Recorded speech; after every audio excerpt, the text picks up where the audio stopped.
We're really looking forward to the delivery by Dr. Vanessa Iwowo. Nigeria at 60 is indeed an event to celebrate moderately, but not an event that will make us roll out the drums in gaiety, full of positive expectations, as most of us, then teenagers and young adults, were on that 1st of October of 1960. Joyful expectations of how great Nigeria would be with the departure of the British. After the celebrations, our leaders of the then three regions and the federal government settled down to the Herculean task of democratic governance under the parliamentary system of governance. Three premiers of the three regions, their houses of assembly, and the Prime Minister and the Federal House of Representatives, having elected their leaders to run the business of governance, the people expected their leaders, the dividends of independence, to fulfill their yearnings for the provision of good roads infrastructure where this was lacking, basic health facilities, housing, schools, other amenities such as potable water, electricity, creating employment and ensuring security and safety of life and property, and the general improvement in the well-being of the citizens. The leaders, on their part, expected the citizens to fulfill their own obligations as good citizens by being law-abiding and carrying out their lawful employment. Those who ran foul of the law were dealt with according to the laws of the land. Leadership was effective and democratic.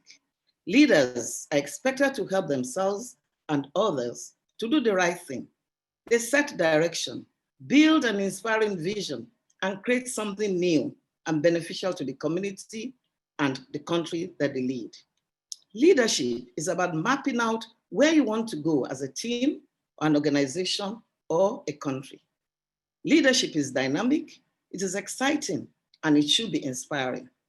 Essential leadership skills are self-development, team development, strategic thinking, and acting, ethical practice, and civic-mindedness and innovation. Democracy, we all know, the popular definition of democracy as a government of the people, by the people, for the people. It is a system of government where the citizens willingly elect their leaders to rule over them and organize a society in a way that guarantees basic rights and freedoms to life, speech, movement, religion, right to basic education, healthcare, housing in some countries, and safety and security of life and property. In other words, there is no tyranny or autocracy inherent in democracy. The elected official is in fact the employee of the people. This also means the electorate have the right to remove the bad employee as one would a thieving company employee. Our elected officials are expected to act in the best interest of the people. However, democracy starts to implode when the elected officials personalize the job and start acting in their own best interests. Like the stealing company employee who by his thieving acts, filling his own coffers, erode the stability of the company, and thus it falls apart, and alas, the company collapses. So to what extent do we expect a disconnect as a people with absolute powers? Absolute corruption? Nay, absolute danger. If you have no answer, then what other choices do we have? Communism, monarchy, or indeed socialism? In our own eyes, we have seen that when democracy fails or begins to fail, anarchy begins to take root, as has been the case in many failed democracies, like Somalia, for example. Egalitarianism is surely the essence of democracy, and that is the hope and prayer of the nations that have made that choice. Tough, but we hope to arrive there. Let me say a few words on politics of identity. One line in the old national anthem says, "Though tribe and tongues may differ, in brotherhood we stand." Nigerians were living peacefully with one another in any part of the country. It just did not matter where you or your father or great-grandfather came from. We all lived in harmony while knowing that we are not of the same tribe or ethnic nationality. It was just not an issue. Everyone knew their place and carried out their trade or function without let or hindrance and without endangering the other neighbors. Religion also was not an issue. In the western part of Nigeria, there is hardly any family that does not have Muslims and Christians, and even traditionalists within the same family. The issue of indigenous and settler has become more pronounced and has led to incessant wars in some parts of our dear country. It has created so much suspicion of erstwhile peaceful neighbors. It has generated tension, division, and hatred of peoples who have lived peacefully together, even before independence in 1960. As if this is not enough, religion is equally being abused. A matter that should be a personal matter has become a card to be played to gain advantages, political or economic. Meanwhile, Nigeria's population has quadrupled from some 55 million in 1962 to about 200 million plus in 2020, with 70% as youths. Our concern should be, how do we harness the energy and innovative creativity of our youthful population and put them to good use for the harmonious development of the country? China, with its 1.4 billion population, is doing well in this regard. India, with its 1.2 billion population, is equally harnessing the energy and innovative spirit of its youth for its development. We in Nigeria should be able to do the same and create the enabling environment for our population to be engaged in useful activities that will grow the economy and create wealth for all who are ready to work hard and use the God-given talents for innovative creativity and energy to lift themselves, their families, and communities out of poverty, and thus turn Nigeria into El Dorado it is meant to be. Our guest speaker, Dr. Vanessa Iwowo, will dwell more on these issues. I thank you for your attention. Thank you very much, Madam Ambassador, and we are grateful for that inspiring opening, chairman's remark, as I called it in our conversation, the speech from the throne. Ladies and gentlemen, when my team and I were searching for speakers, one of our colleagues excitedly came in and said that she wants to introduce a speaker we've not heard of before. And she told us of her name, but frankly, at that point in time, we did not know our guest speaker in any way or form. But he quickly went back and did some research and sent all members of the team not just the CV of our speaker, but all her writings and academic work that she has done over the years.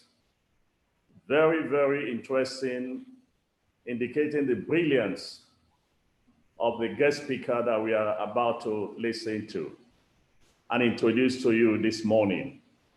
It is therefore my pleasure to invite our modern day Mongo Park Ambassador Bode Adekeye, who was from the beginning insistent that Dr. Vanessa must be one of the speakers for this event. Ambassador, thank you very much, and here is your time to introduce the guest speaker that you found for us. Thank you, moderator. Madam Chairperson, our doyen and elder statesman, Ambassador Olisimeka, Excellencies, ladies and gentlemen, we are greatly honored to have with us this morning as our distinguished guest speaker at the ACAN Virtual Seminar Series, Dr. Vanessa Iwowo. Dr. Iwowo is a strong African voice in the diaspora who, through her writing, has articulated a refreshing African perspective on issues of leadership and development. She is a multiple award-winning scholar in the fields of leadership development and management education, and prolific author of international repute. Dr. Iwowo obtained a doctorate degree in leadership studies at the Center for Leadership Studies, University of Exeter Business School, and her thesis on leadership development in Africa was awarded the best prize in critical management studies by the prestigious Academy of Management. Her seminal papers include Leadership Development, One Size Does Not Fit All, in which she debunks the narrow Eurocentric framework for discussing leadership, and Leadership in Africa, Rethinking Development. She has also published Inferiorization of African Products, Values and Civilization, Mediocrity, Neither Fish Nor Fowl, and Decolonizing the African Mind, among a canon of notable works. Dr. Vanessa Iwowo is a visiting fellow at the Verus Large Center for Africa at the London School of Economics and Political Science, and is also a lecturer at the University of London. She will address us today on the topic, Nigeria at 60, Leadership, Democracy, and Politics of Identity. I have no doubt in my mind that Dr. Iwowo will bring her outstanding scholarship and seasoned experience in international leadership to bear in dealing with the subject to enrich our conversation. Madam Chairperson, Excellencies, ladies and gentlemen, please join me to welcome Dr. Vanessa Iwowo as I invite her to take the floor. Dr. Iwowo, you have the floor now. Thank you very much.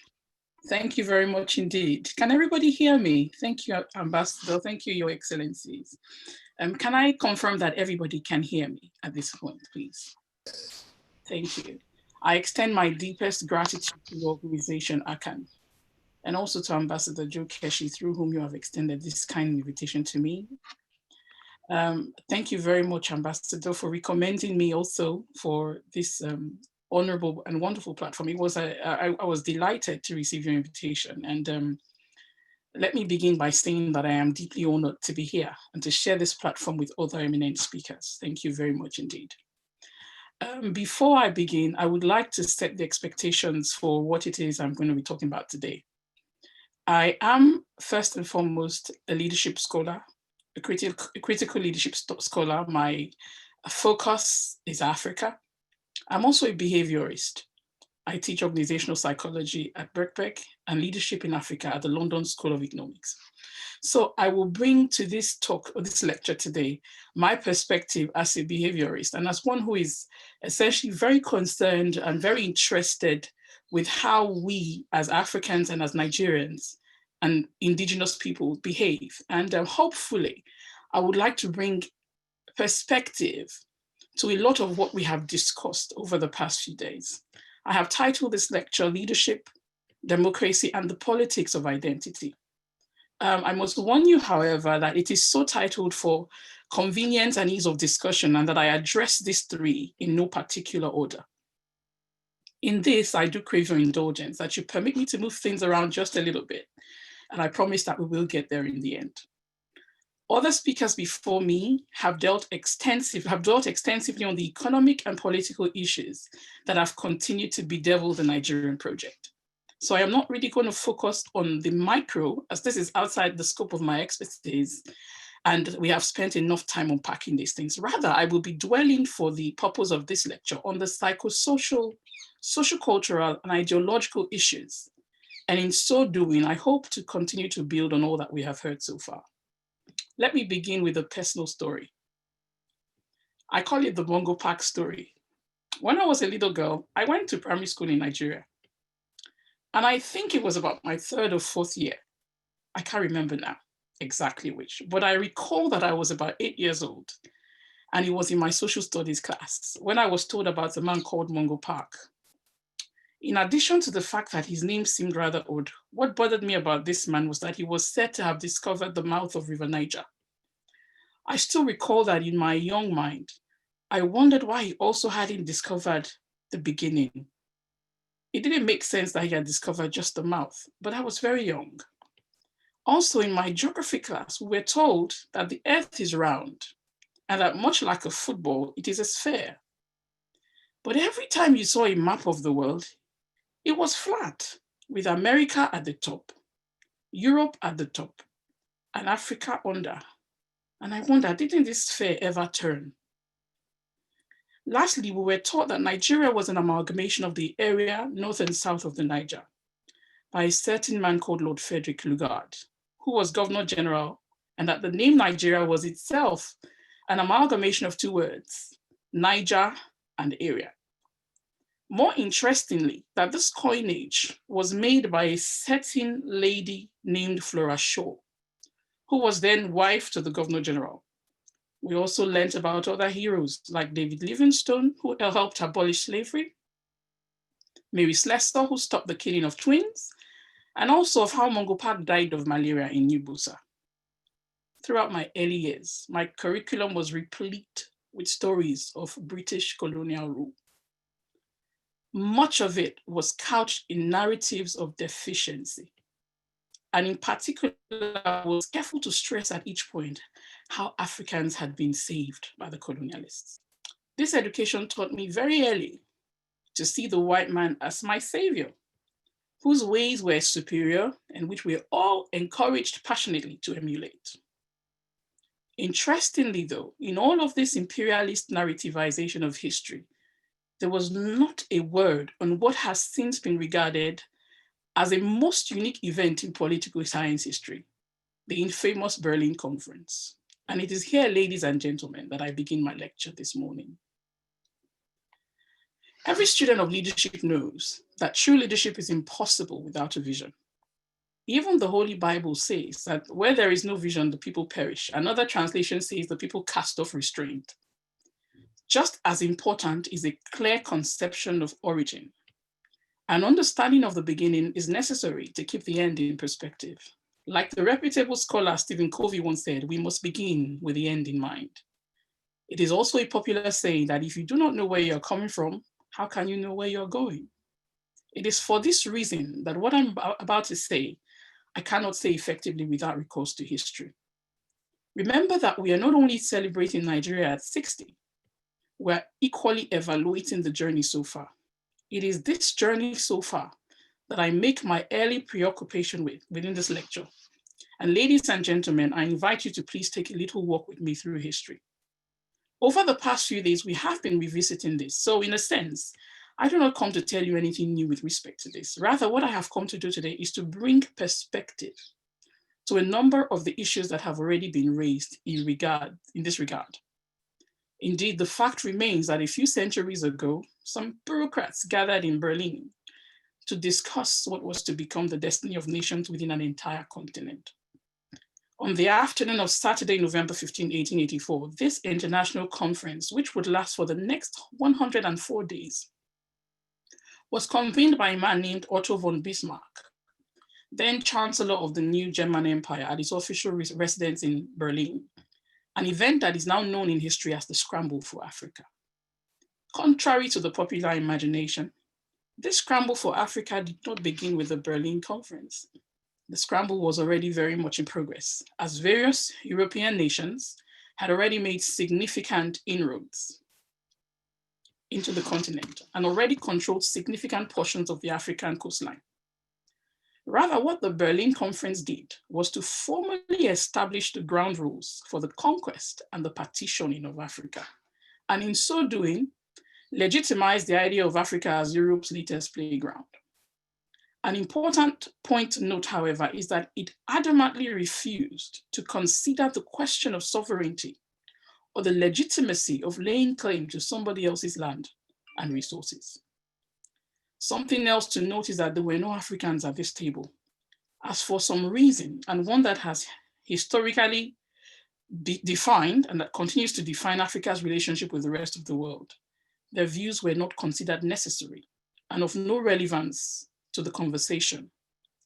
Africa had absolutely no say in its own future or in that of its many generations to come, of which we are now part and parcel. One African did try to attend, though, the Sultan of Zanzibar, but his efforts to get himself invited to the party were laughed off by the British. Contrary to the popular imagination again, many Africans who were of the post-slave trade abolition era, an emerging African elite, had read, debated, and written rejoinders to the infamous conference a week before it closed. Case in point, a week before it closed, was a declaration by the Lagos Observer, and I quote, that the world had perhaps never witnessed a robbery on so large a scale. Among the rules of engagement emerging from this conference was the principle of effective occupation, which was to become the catalyst for the military conquest of Africa, with staggering implications for its inhabitants. So to put it just as bluntly as our Lord's Bishop Kuka already has said, we were united under a gun. It is therefore now no secret that the country we now know as Nigeria is not only a colonial contraption, but more importantly, that it was set up primarily to further colonial ends. As American journalist Daniel Leon put it, the Berlin Conference was diplomatic in form and economic in fact. After the abolition of slavery, this became the new arrowhead of European expansionism. The violence, plunder, and commodification of Black bodies had now given way for the plunder of Black lands and resources. This was predatory capitalism at its finest yet. So the point of all this that I am trying to make is that what we call Nigeria today is not only a colonial contraption, but an inherited template in which we had no part in designing. This is very important to keep in mind going forward. Across our social, political, and infrastructural landscape, there are many features that bear witness to this, such as the arbitrariness of our design, with artificial borders drawn across straight and crooked lines wherever it was deemed expedient to propose, cutting across whole tribes, and in a moment, splitting up centuries-old tribal formations into what would become, for instance, 4 separate countries all at once. This is important because it speaks to the issue that we now know as national security and the contemporary problem of porous borders. And we will address this further when we come to the issue of the politics of identity. Another feature that attests to the fact that this template was not for our benefit is the undermining of our traditional political systems via indirect rule, aka use what you can, or where this is not possible, simply divide and rule. We often talk about democracy like it is a foreign concept, but this is not the case. History shows that many African societies have their own form of democratic governance. For instance, we have a representation of this can be found in the Council of Elders, present in the ruling systems of many traditional African societies, who are often seen as custodians of tradition and vested with the responsibility of maintaining effective leadership and governance in line with established cultural norms. For instance, the Oyomesi among the Yoruba people of Oyo in West Nigeria are a traditional council of chiefs and kings charged with the responsibility of selecting the next Alaafin in line with established customary procedures, particularly in a society where the system of monarchy is not necessarily hereditary. In Igbo land, we had the concept of age groups. The elders, the women, the youth, who were mostly the warriors, the maidens, and the children. This was a kind of democracy in which leadership is believed to be synonymous with maturity and perspective, and was inherently conceptualized in line with the reverence traditionally ascribed to age, wisdom, and perspective, as recognition of their possession of certain strengths, or their having accumulated the experiential capital required to champion various aspects of society. Is it therefore surprising that associations like that of the market women, even in contemporary times, many of whom we deride as uneducated or illiterate, continue to be politically strategic and have remained a particularly significant political base? Another feature of our inherited template was the ideological inferiorization of our value systems. This is something I have written extensively about because I'm passionate about it. Ladies and gentlemen, you see, it is important to note that you cannot successfully plunder your equal, as this in itself leaves you open to plunder. So in order to achieve this, you must first take the necessary steps to rhetorically and ideologically render him your inferior. History is replete with instances of this intentionality. For instance, and I give you a few examples. In order to legitimize what is now known as the transatlantic slave trade, you had to prove that the African wasn't quite as human as you, so that you could sell him, buy him, own him, and insure him as chattel. And it will interest you to know that a man named Charles Darwin already provided us with the intellectual template for this. Darwin, in his Origin of Species, classified humans into categories, as you already know. In my elementary school, in what was taught then as the evolution of man, we're simply told about categories like the ape, Homo habitus, and the fully evolved man, Homo sapiens. What they did not tell us, however, was that in his categorization of humanity, Darwin identified 5 or so humanoid categories according to their stages of evolution. And listen very carefully, if you may. He argued that the distance in evolution between the ape and the African was much shorter than that between the African and his white Caucasian counterpart. So these views were adopted by other scholars at Harvard and Yale, and very quickly took on the authority of science. The way this ideological inferiorization worked for colonialism was via the rhetoric of civilization. So in order to be able to civilize the African, you must first present the intended colonial subject as savage, as primitive, as uncivilized, and therefore in need of your intervention. Little wonder that the Berlin Conference was convened under the guise of seeking the welfare of African peoples. Some of the ways this ideological inferiorization manifested was in language and culture. For instance, we're punished for speaking our language. I remember a frequent commandment in school then was, "Thou shalt not speak vernacular." We were taught to despise the very things that made us who we were. We abandoned our indigenous healthcare frameworks, and with a reductionist sweep of the pen, we have termed them alternative medicine. And the West, we call mainstream medicine. Ask any African in the UK how they have managed to stay healthy in the COVID-19 pandemic, and you will quickly hear about how ginger, lemon, and garlic are very quickly disappearing from supermarket shelves, and how bitter cola is now sold on Amazon, while the rest of the world is in a mad rush towards finding a vaccine. All of the above would then become the relational basis for which the rest of the world would engage with Africa. You might ask, how does this concern us? And my answer to this is that, do you not straight away see how such a scholarly ideological template has historically impacted foreign policy? Yet another feature of this inherited template was in the revising of our history and the continued control of the deficiency narrative. I now understand better as a scholar the Mungo Park story. I have often wondered where were all the people who were living, washing, and fetching from that river decades before the expedition. And I have come to the conclusion that they were there because they must have come to Great Mungo Park. That's our culture when he arrived. The problem is that many of them did not write in the way that we do now. And you see, until the lions learn to write, history will always be told by the hunters. I also know now that Flora Shaw was really Lord Lugard's girlfriend.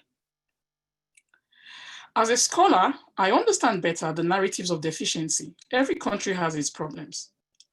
And I understand what those narratives continue to achieve in the global order.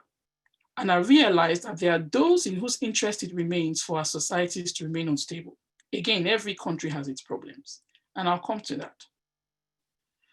These require an other in order to remain self or occident, and in order to maintain the scaffolding of structural supremacy that is in this current global order.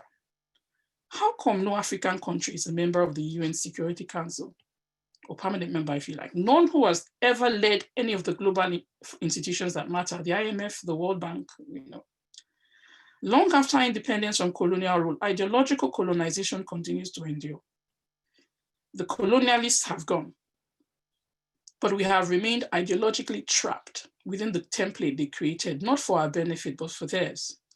And we too have become complicit in our own inferiorization. We have echoed the words from our former masters, unwittingly perpetuating the rationale for what has become our endemic disempowerment. They called us primitive, they called us savage and uncivilized, and now we call ourselves bush, illiterate, uncouth. We spun that which is Abba-made in favor of good Italian leather. We despise the highly skilled carpentry from Edo, people whose handcraft was so superior that the British stole their artwork for display in their own museums. Until the present, they have refused to give it back. This is part of the self-flagellation that our Lord Bishop Kuta dwelt on significantly, if you remember. No, this is not another conspiracy theory. The exigencies of the moment leave no time for that kind of futile undertaking. Neither is it another attempt to lay the blame for all of our problems at the door of another. Ladies and gentlemen, this is the big picture. A carefully constructed, historically perverse work of political science, and one that I invite you to now consider with me. You see, leadership as a discipline and in practice is impossible without vision and without an appropriate comprehension of the big picture. For one of its most important properties is that it is visionary, it is strategic, and leadership must set direction. It is the lack of this awareness of that big picture and our place in it that has crippled the rise of purposeful leadership in our generation and rendered followership unviable. Another feature of this inherited template is in our social and physical infrastructure. Transport systems, in particularly the railways, if you notice, were designed to exploit and to carry goods from center to coast, from hinterland to coastline for onward export to Britain. Government reservation areas persist. They were carved out to separate people from their colonial masters and allow the latter to enjoy the land in peace. Local people became their servants, their cooks, their stewards, butlers, and this is where the concept of the house girl and the houseboy came from. Our people even took pride in this, not realizing that they had abandoned their own indigenous means of self-sustenance, sacrificed their economic independence, and mortgaged the future of their children in perpetual servitude. Because even before they were born, these children will be divorced from culture through a colonial system of basic education.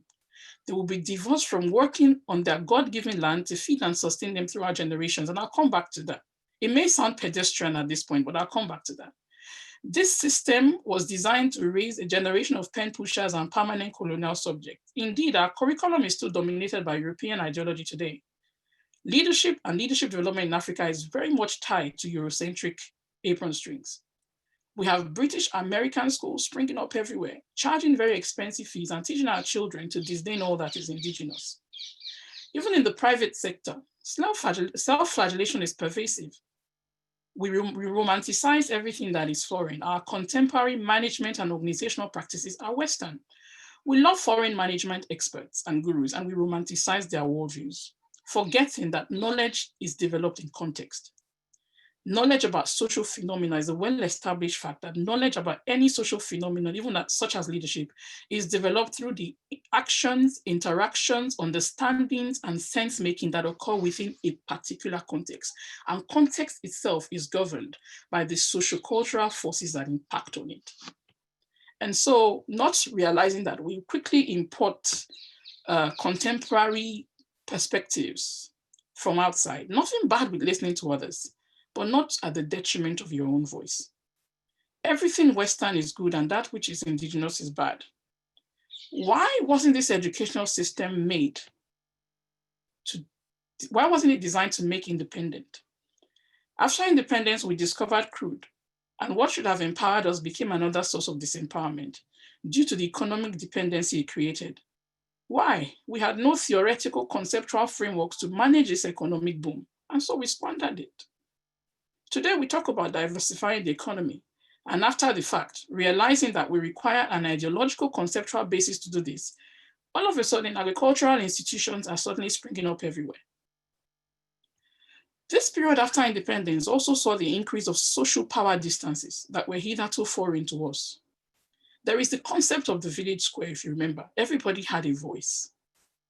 Old, young, big or small, and at the village square, issues of importance to community were debated. After departure of the colonial masters, the indigenous people in the hierarchy of that colonial system very quickly stepped into the shoes of the latter and then continued the oppression of their own people.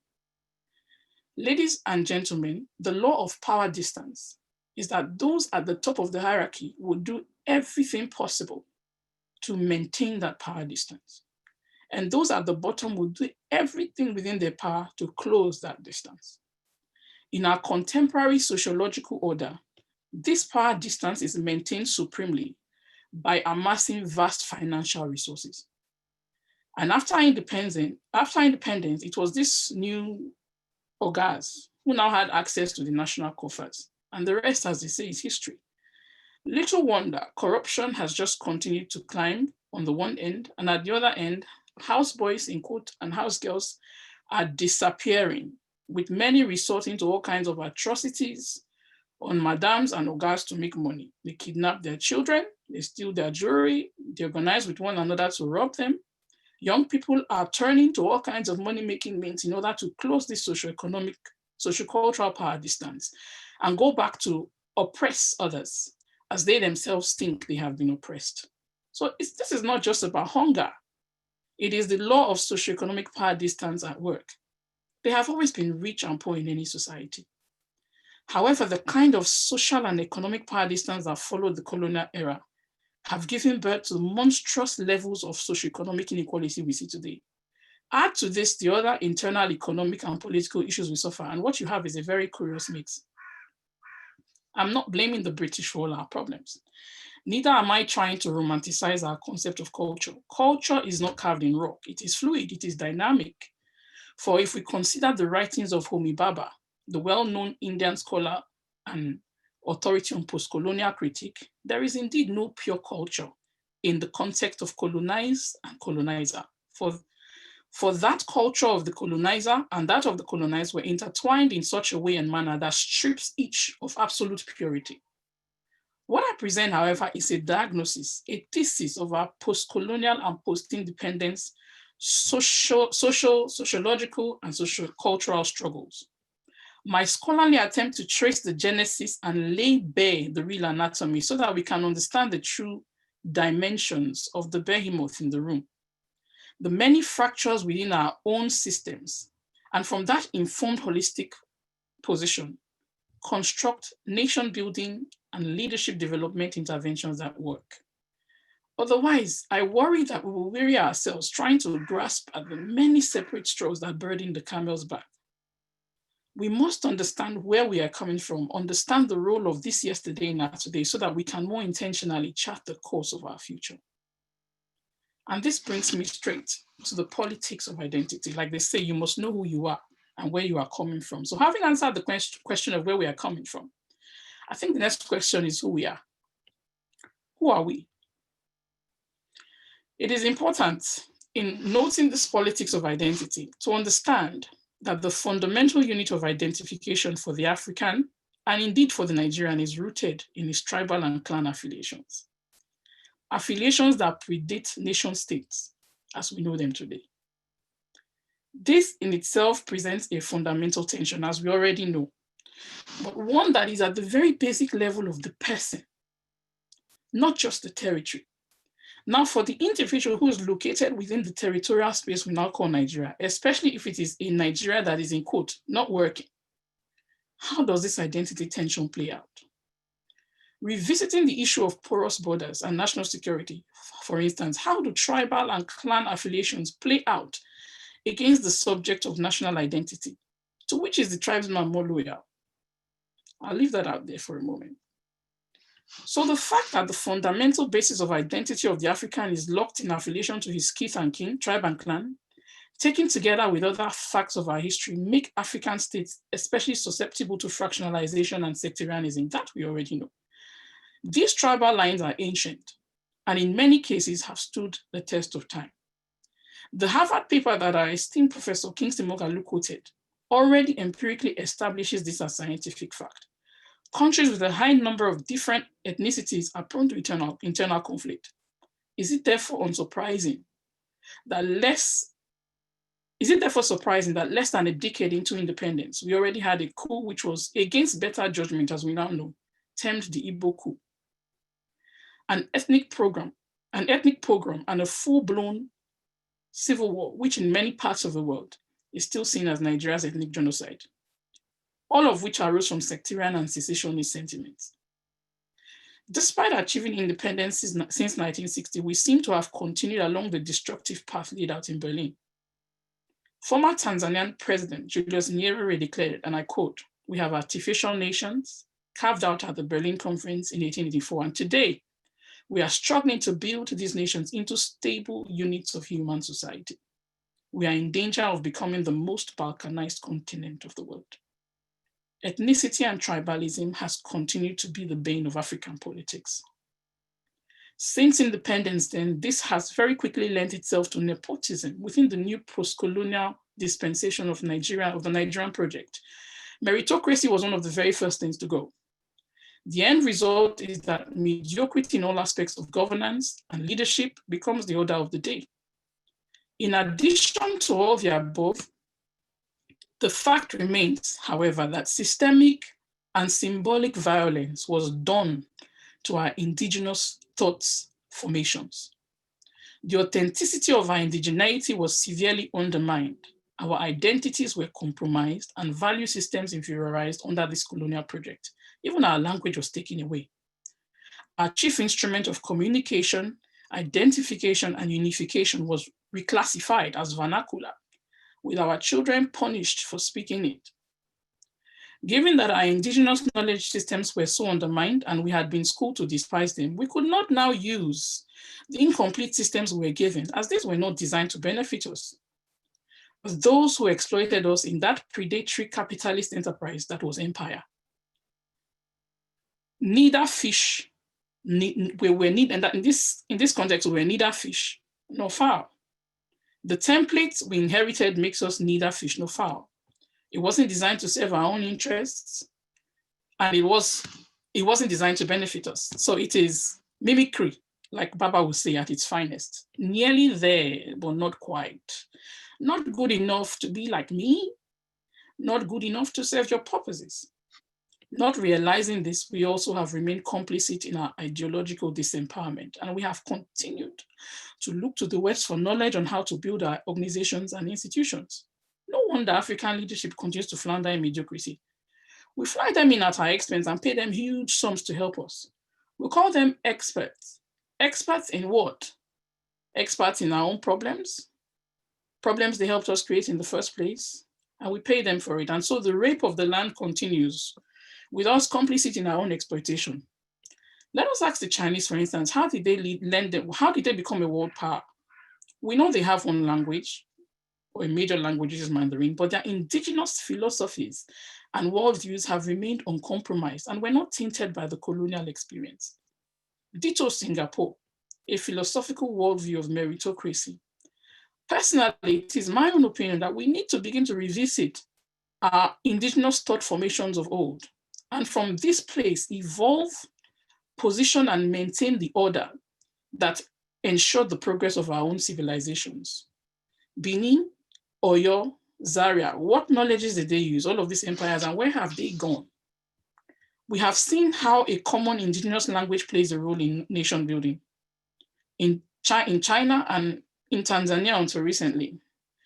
Nigeria has many indigenous languages, and so even if the above does not fit our context, maybe we can look to Ghana and the legacy of Nkrumah, who somehow managed to unite the many ethnicities under the post-colonial banner of Ghana, which interestingly was renamed from what the colonialists had exploitatively termed Gold Coast, a coast from which you could transport the gold of the land straight to yours.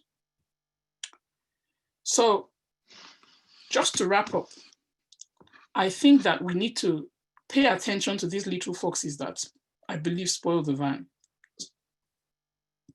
The legacy of Berlin continues and the world sees us as Nigeria.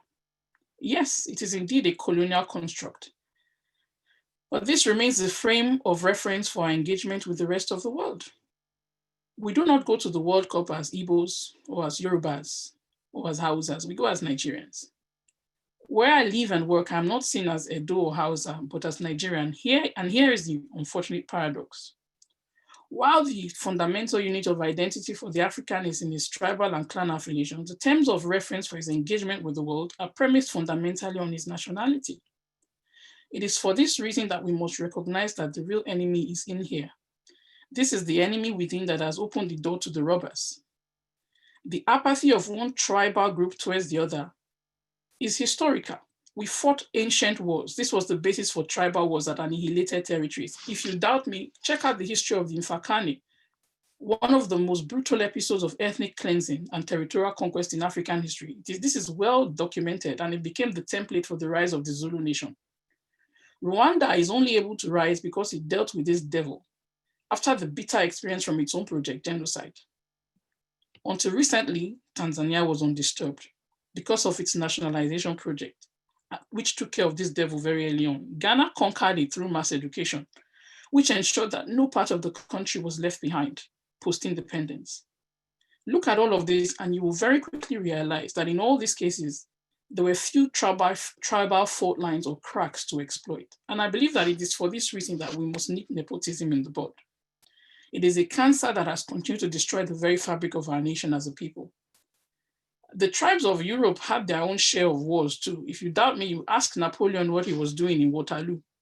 They fought tribal wars until they decided to unite in Berlin and conquer new land, sufficient to distribute among themselves and stop the infighting.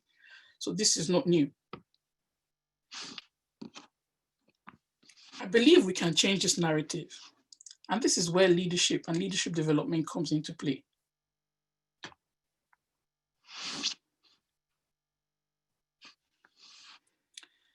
I would have you consider this, if you may, that leadership is first and foremost and always about people. There are many definitions of leadership. I must tell you that. Contrary to the popular imagination, Sturtge, who is an eminent scholar on leadership, once said that there are as many definitions of leadership as those who have tried to define it. But we all agree on a few things. Leadership is a process in which a person or group of persons exerts influence on others in order to achieve a common goal. So we know from this definition that one, leadership is influence. Influence is a softer form of power in which willingness to follow plays a very important role. Two, leadership is relationship. It is relational. Three, it is a process. It occurs in time and will therefore require planning. Four, it has a common goal. Leadership is purposeful. It is strategic, and this is impossible without a clear apprehension of the big picture. This is why I've taken time to go over all of this. So the task of leadership in our context is not exceptionally difficult, but would need to be guided and will require real tact. To succeed in the present global dispensation, our conceptualization of leadership must move from that of the tribal lord who would rather divide and rule to the nationalist who will unify. This is desperately needed, for tribal affinities and ethnic affiliations have remained the bane of our politics. Research on implicit leadership theories has shown that early conceptualizations of leadership begin as early as 5 years old. This is why leadership education at all levels is important. The understanding of who and what a leader should be and represent begin to be formed very early in early childhood. And this is why, what this simply tells us, ladies and gentlemen, is that we must very early begin to instill at this level, or at the level of our national educational curriculum, the kind of leadership we want to see in our nation tomorrow.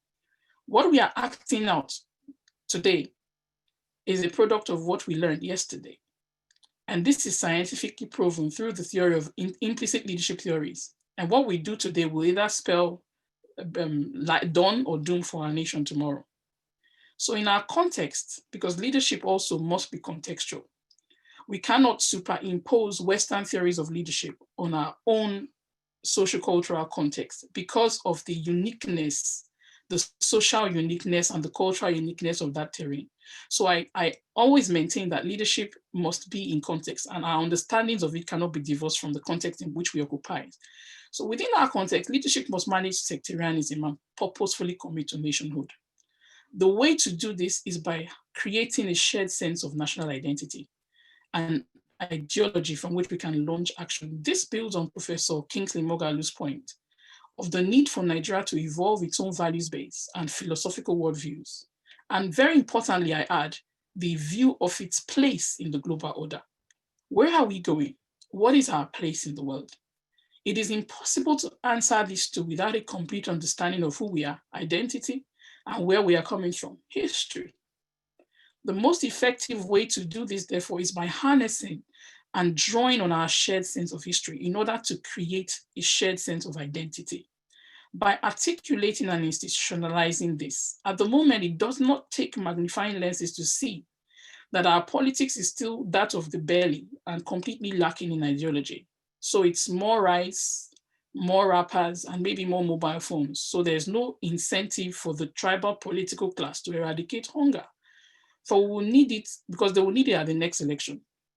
They defund education that empowers so that we do not know to ask too many questions, and so doing perpetuate hunger. As this makes ESOs of the population who are not informed enough to conceive what is the appropriate political expectation, but have been rendered just about hungry enough so that they will gladly trade their political birthright for rice and wrappers. Leadership must commit to equity and upholding the tenets of social justice. The way to do this is by reducing these atrocious social power distances through building systems that empower the many and dismantle the structural scaffolding that privileges the few, e.g. through access to quality and contextually resonant education, by reviving our indigenous thought formations, thought patterns and processes that empower the mind, that build institutions, evolve healthcare systems, and that keep all of us well. Leadership must apprehend and manage diversity. 400 ethnic groups, 500 or so languages, 206 million people. Leadership must remain conscious of this complexity. It must remain conscious of its fragility and must work to negotiate the fragility of this complexity. This terrain is socioculturally and sociopolitically unique. Managing diversity must therefore become intentional. Away with a political system that substitutes unbridled ethnicism for representation. A system in which, like Bishop Kuka mentioned, power has become so ethnicized. The resulting scenario is one in which real merit is systemically sacrificed on the altar of tribal politics, and leadership mediocrity becomes the order of the day. We must stop this politics of reward according to tribal and clan affiliations. For it has become clear that this will frustrate any attempts at true federalism. The struggle is not new. Even the Bible reminds us that when Rebecca was pregnant, she had a lot of trouble. And her husband, in going to inquire of the Lord, asked, why is it like this? And God said, it's because two nations are in your womb. They are fighting. So if two nations are fighting, how about 400 ethnic nationalities? It's not unexpected, but it's possible to manage this diversity. Leadership also must be approachable. Again, we need to think about our social power distances. Through a systemic empowerment of our people, Nigeria is people. Leadership is people. Leadership must empower people. Leadership must inspire. And finally, it must act with ethics and integrity. It must commit to the greater good and must be seen to act in good faith. Good faith is important because of our tendency to sectarianism and secessionist sentiments. Leadership must be visionary. It must see destination. Vision is an inalienable requirement of leadership. Where are we going and how do we plan to get there? It must set direction. It must be strategic in nature and in principle.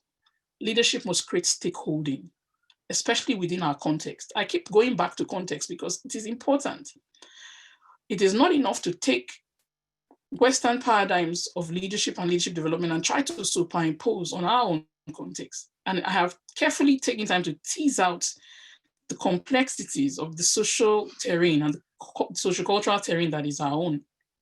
Leadership must therefore create stakeholding. This speaks directly to purpose. Why should we follow you? It must deliver value. What is in it for us? We talk about the national kick. It is not a topic that will go away. So what is in it for us? I don't think there's any relationship that is not value driven. And it's important to articulate this. Lastly, leadership must create shared vision, emphasize shared history, and from that history, evolve a shared sense of identity to which we all can legitimately lay claim. And finally, I invite you to imagine, what is a Nigerian identity? Do you know it?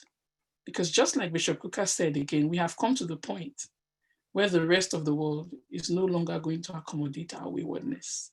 And with that, I say thank you very much for having me speak today. Thank you.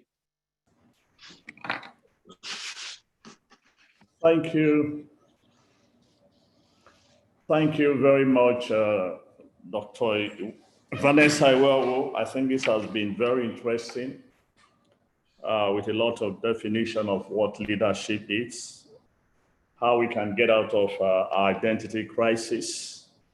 I particularly like your quotation that until a lion writes his history, history will always be told by the hunter. I think that's very interesting. And there's been so many things said about leadership, which is true, by the way. And but I like best that shared sense of nationalism and direction and relationship, process, influence, that it occurs with time and requires planning, purposefulness, and leadership must be approachable. These are all the things that we've heard today at this very interesting lecture. As always, I open the floor and invite your comments and your questions to the speaker in order, if you want more clarification as to all what she has taken us through from the history of colonialism to today.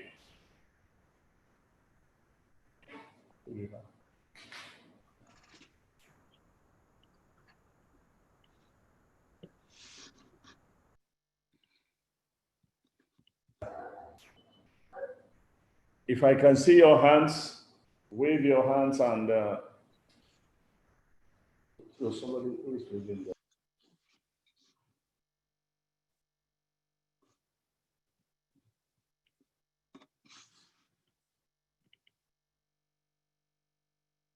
Give the floor to Ambassador Abdul Wahab. Goodness is good. You have the floor. Thank you very much, our dear moderator, and good afternoon in Nigeria. We want to thank our lecturer for that very, very brilliant presentation and expose. But before I make contribution, please permit me, for record purpose, to make some corrections, if you will allow me. Our dear lecturer, Dr. Iwowo, beautifully illustrated the political system in Yoruba land of how to install a new Alaafin and the Igbo system of the elders. But unfortunately, as an international lecturer, I expect you to please say something about the governing system, the system of governance in northern Nigeria before the advent of the colonial masters. We had in northern Nigeria the best governing system. We didn't actually benefit much from the system of the British people, except they came to disrupt our system in order to satisfy their own interest. We had the system of, we had Emir at the head of state, or the Sultan or Sheikh of Borno. Under this system, we had Minister of Education. We had War Minister, Serikin Yaki. All those systems are still in place till today. We have Finance Minister. I have to be brief on this because that is not my own contribution. I'm just making correction. The system of finance is that there was tax system and charity system where they collect money, taxes from the rich, from the farmers, and distribute among the poor people in northern Nigeria. This is the form of tax system which British people even praise. If you go to the British Foreign Office, you find the record there. And also there's charity, that you take care of the poor, the needy, and disabled, which now later in America you call social security, or in Britain. This was well established in northern Nigeria before the advent of British people. Please, Dr. Iwowo, you are our lecturer, and you are also one of the good faces of Nigeria. Please, in your lecture, inculcate this good history of northern Nigeria before the advent of British people. And we still have all those systems today. All those titles are still being maintained today. Thank you, that's my correction. Now, coming to the issue of leadership, I like your quotation from the Bible, but I'm not satisfied with your definition of leadership because there are so many. I want to give you 3 definitions of leadership. And in his book, please allow me, Mr. Moderator, don't cut me off. In his book, The Power of Leadership by John Maxwell, President Bush says this: use power to help people, for we are given power not to advance our own purposes, nor to make a great show in the world, or nor a name. There's but one just use of power, and it is to serve people. The power is to serve people. I will now quote also, because I know our lecturer is very good in the Bible study. The truth that was mentioned by Bush was echoed by our own Jesus Christ in Matthew chapter 20, verse 26. Jesus said, whoever wishes to become great among you shall be your servant. The leader among you shall be your servant. And finally, our own holy prophet Muhammad, peace be on him, in Hadith said, Ra'isu qawmin khadimuhum. The leader of a nation is their servant. The question now, that's my own 3 definition of leadership, which is incontestable, irrefutable, and incontrovertible. This definition of leadership say the leader of a nation is their servant. Now look at African leaders today. Do they serve their own people? Unfortunately, the leader of our own nation, mostly African leaders, they are our oppressors. They are our dictators. They take from the people and you take care of themselves and their family. They do not give back to the society. So that is my own definition of leadership. If we now take these 3 definitions together, we find that our African leaders, they have failed us. And if you permit me, the problem of identity. You and me, anywhere we go in the world today, our identity is Boko Haram. Yes, it's unfortunate. Boko Haram does not represent Nigeria. Immediately you introduce yourself as a Nigerian. So Make Boko your Haram. contribution short, Ambassador, please. I will make it short because please, after I told you the first part was not my contribution. Now I'm making my contribution. No, others are waiting, please. Okay, thank you. Since you cut me off, thank you very much. We need a better form of, we need a better form of identity for our country. And to do that, all of us are responsible for that. The Yahoo boy must stop. The leaders must show good example and take care of their people. Look at Dubai. Dubai is one of the best models for our country that we should actually emulate. Thank you and happy independent anniversary to all of you, especially my colleague, your excellencies in our Arkan. God bless you all. Happy independence. May Almighty God give us peace in our Nigeria, give us peace in Africa, and give us peace in the world. Thank you and God bless. Thank you, Ambassador. Thank you for your definition of leadership. But as I look at my notes, I don't think it's completely different from what the speaker has told us. But I give the floor to Ambassador Akinsoya.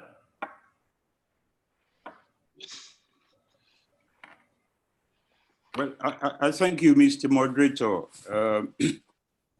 Excellencies, I think Professor Iwowo has given us a lot to chew. particularly her perspectives of the politics of identity. I'm sure that this is going to interest a lot of researchers as time goes on. But you've given us a very good picture of what the colonialists did, and particularly the experiences in Nigeria. But there are quite a lot of researchers that point out to the fact that before the advent of the colonialists, there were very complex bureaucratic governmental structure that produces leadership in pre-independence Nigeria. You have states like the acephalous states of the Jokos, for instance, stateless societies, and you have the cephalous societies like the Joko, the Yomisis, and other that you mentioned. And they have these very good values of leadership. And of course, the British came through the indirect rule. We had various systems. We had trials and errors, and we had their oscillations. I'm not going there, but in your prescriptions of managing diversities,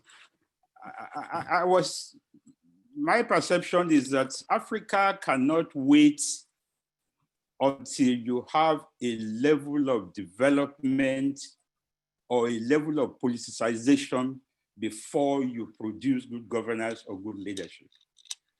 There are examples in Africa. Ethiopia, for instance, was never colonized. Rather, they drove out the Italians. But the leadership that has come, even though it was complex, they went through from monarchical to socialist, and also they also came out with some measure of democratic system.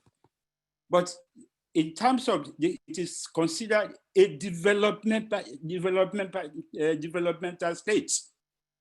They pursued development as a precursor to the managing their various diversities. And it stands out today as a country that, even though they still have quite a lot of problems, and they didn't go through any colonial experience, but they are managing their diversity. The other example in Africa that has always been cited is Botswana. Botswana has a system of customary governance that takes into some of these elements. So in your perspectives, while we're looking at the issue of identity, leadership, which is an aggregation of interest, you concluded by saying the leader has to be visionary, a leader has to be inspirational, it has to be seen to be controlling the system by being developmental in orientation and all that. But I didn't quite see your perspectives of in identifying and managing diversities and having leadership of identity. Are you postulating now that rather than going along with international best practices of ideological lineage, that Africans should now go down the lane to find out what are those elements that will stand them out? Some people in Nigeria will say, I am first a Yoruba before I'm a Nigerian. But others in other countries will say, and Ethiopians will say, I'm an Abacha. Abacha is an Amharic language. Abacha. Any other person is foreign. And do we now relate that to what Trump is now saying that American for? Where does national consciousness stand in your lecture relative to this politics of identity or leadership by identity? Thank you for a very brilliant lecture.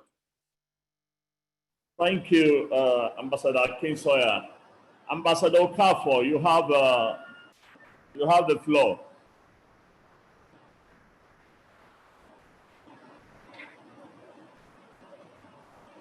Ambassador Okafor.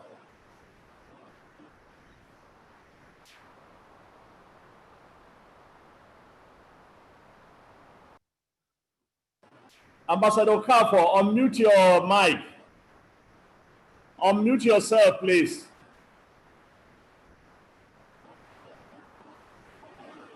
Can you hear me, please? Yes, yes, we can hear you now. Okay, I was saying thank you to Dr. Vanessa Iwowo for a very seminal lecture on leadership, democracy, and identity. Clearly, it reminds one of the days in the school about how Europe underdeveloped Africa, the West, and the rest of us, series of Professor Ali Mazrui and lately Professor Lumumba. My question really is, how can Nigeria resolve this issue of lingering identity question?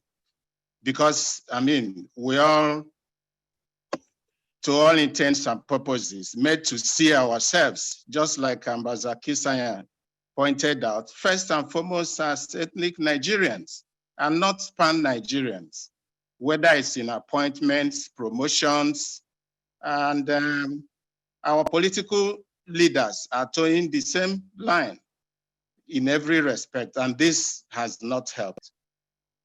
Where do we go from here? Because since 1999 democratic dispensation, nothing has changed, absolutely. Where is leadership in all this? Because when you look at countries we regard as lesser, whether it's Ghana, whether it's Ethiopia, Rwanda of the other day, they see themselves first and foremost as first their country before this. That's my question. Thank you. Questions that it's not here. You have to put it out. It's not here. I've lost. There are also a few questions on the chat platform.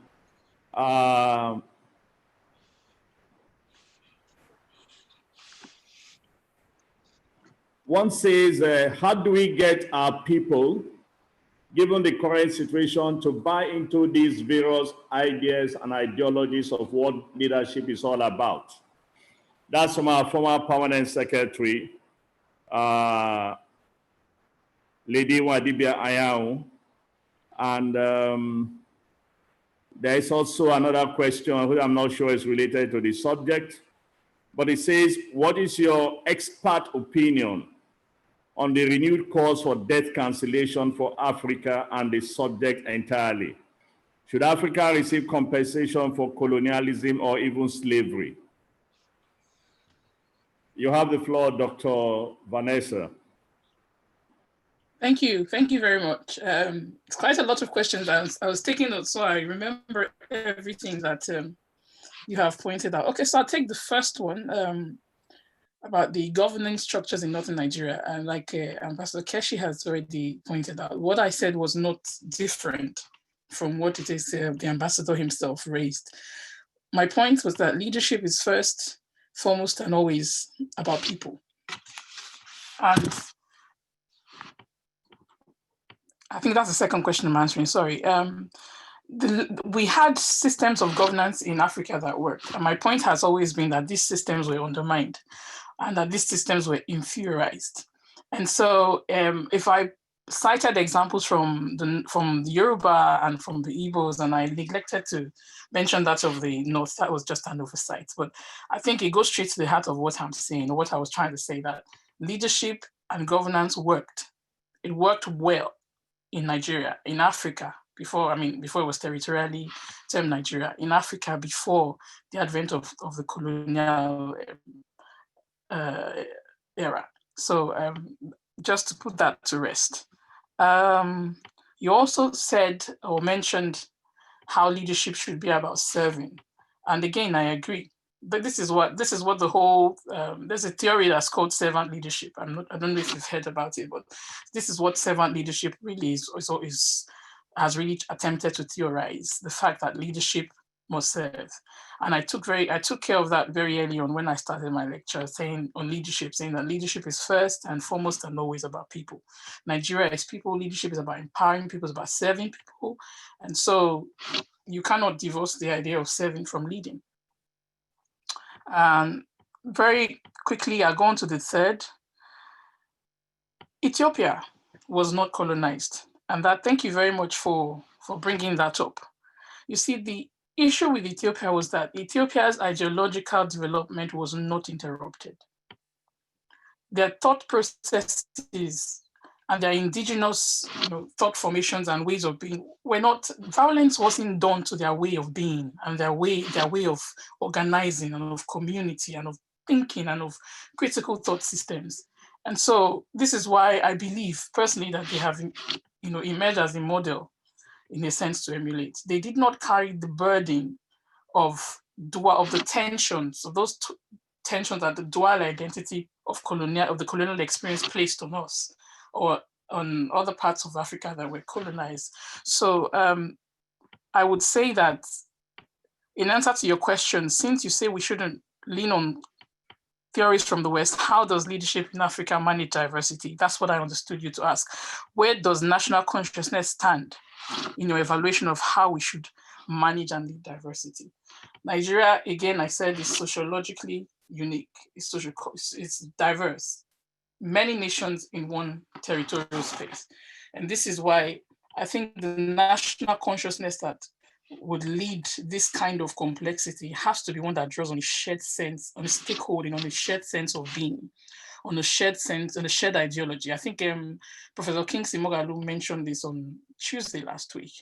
We must harness our sense of national identity in order for us to be able to manage this complexity. What are the things, in simple speak, what are the things we have in common? What are the things that bind rather than the things that divide? This is what a national consciousness should build on. To answer that question, how can Nigeria resolve this identity question? We are trained to see ourselves as tribal people. And very quickly, you mentioned Rwanda, and I was going to come to that. Rwanda, until the war, and I mean, until the colonial era, the Hutu and the Tutsis, they were not tribes, they were social groups. And if you read Rwandan history, you will find that you could switch from one to the other. Before the colonial era, you could switch from Hutu to Tutsi and vice versa. They were not tribes as we conceptualized them, before the genocide. But since the unfortunate incident of the genocide and the rebuilding of that nation, we see Rwanda rising. And it would interest you to know, for those who don't already, that in Rwanda, you cannot say today that I am Hutu or Tutsi. You are Rwandan. And I remember I went to Kenya once to give a lecture, and I made friends with a Rwandan girl. And the first thing I asked way back is, what are you, Rwandan, Hutu or Tutsi? And she said, no, I'm Rwandan. And I kept prodding to find out, where I wanted to know. And she said to me, no, you can be arrested. You can't say you are Hutu or Tutsi. We are Rwandan. We're all Rwandan. And I found that very intriguing. This is a country with just two. And I thought, and I still think, is it not possible to work that sort of thing in our own context, where in as much as we are all from different tribes, and in as much as we do have those affiliations, I think it's important to recognize that they are there. It's two things. We cannot say, I don't care about tribe, we're Nigerian, we're not Igbo, we're not Yoruba, we're all Nigerian. I don't think that will work. I think that is that's a false sense of nationality, if you like. On the other hand, we also cannot go tribal, because that is even more fractious. So a safe place would be to maintain an awareness that this exists. This is the pool. This is the default for the African. The default for the sociological default for the African is in the tribe and in the clan when it comes to identity. But we are in this space called Nigeria. And so in order to further our national interests, while keeping in mind that I am Igbo, I am first Nigerian. The other, because of the present configuration has to be reversed. It is the refusal to reverse the order that is causing all this tension. I am Igbo before I am Nigerian. But like I said, when you go out there, I live in diaspora, the world sees me as Nigerian. It doesn't see me as Yoruba or Hausa or Igbo, it sees me as Nigerian.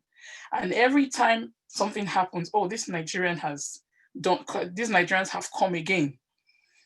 The other day, we're talking about how successful people are abroad in the US, for instance.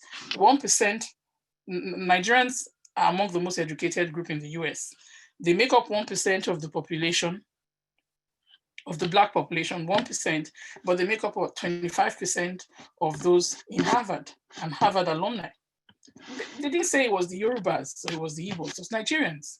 So I think it is, in order to stay relevant within this current global order and current configuration, we have to first see ourselves as Nigerians before we're Igbos. Not everybody will agree with me, but I think it is this tension that has held us back. It is this dissent that continues to hold us back. And this is why we talk about sharing the national cake and having it, go revolve, and it's this turn by turn thing. We have to articulate these tensions. We have to recognize that these tensions are there, and we have to work together to be able to minimize the risks that these tensions pose to our initiative of nation building. I think Professor Kinsey spoke about this very extensively, but I add my voice to that. I'm Nigerian before I'm Igbo or Yoruba or Edo, and that's how I see myself. The question about depth, I think there are a lot more questions here, so I'll try to take as many as I can. I'm not an expert on economics and finance and debt and debt cancellation, but I think I can answer the second part of the question. Should Africa receive compensation for colonialism or even slavery? I think so. Not many will agree with me, but I mean, let's go back to World War II. Post-World War II, much of Europe was devastated by that conflict. And they had the Marshall Plan. The Marshall Plan helped Europe get back on its feet again. Africa has been plundered in over 200 years of its existence. Africa has never received a Marshall Plan. And I ask this question, I throw this question right back to you. Upon the abolition of slavery, one of the conditions for the abolition of slavery was that the slave owners be compensated for the bodies, the Black bodies they were about to lose, because they had paid money to purchase these properties. And now the abolitionists were calling for the end of slavery. So the British government had to borrow money to pay off in Britain its slave-owning families and slave owners in order for slavery to end in the colonies and in the plantations. So if slave owners could be paid money to end slavery, and if the Marshall Plan could be extended to help rebuild Europe, what about the most devastating, atrocious crimes committed against Black people in the history of humanity, Black people in the history of humanity? Do you not think, honestly, that there should be compensation for Black people? I'm not saying that corruption and all of that is there. The whole point is, and I'm answering the question, do you think there should be compensation for colonialism or even slavery? And I'm saying yes, because it is clear that Western civilizations were built on Black backs. It is a well-established fact. We talk about how Europe is working, how England is working, how America is working. All of those civilizations, the civilization of the United States was built on the back of African slavery. So the question is, do you think they should receive compensation? Of course they should receive compensation. If Europe received the Marshall Plan after World War II, and if slave owners received compensation after the abolition, and if today in South Africa we're talking about repatriation, expatriation without compensation, appropriation without compensation, and all of that, and they are demanding for the white farmers are demanding for compensation, then why should the rhythm change when it comes to African? The question of Africans and Africa and their experiences. So that's my honest answer to that. And how do we get our people, given the current situation, to buy into these various ideas and ideologies of what leadership is all about? Education. There is a model I developed some time ago. I call it reiteration, I call it, sorry, rhetoric, reiteration, and legitimation. The idea is simple. If you say something long enough, you say something the first time and you reiterate it, and then you say it long enough until it becomes legitimate. A lot of campaigns have been won on the back of this model. I remember then, yes, we can. Obama's yes, we can was one on the back of that.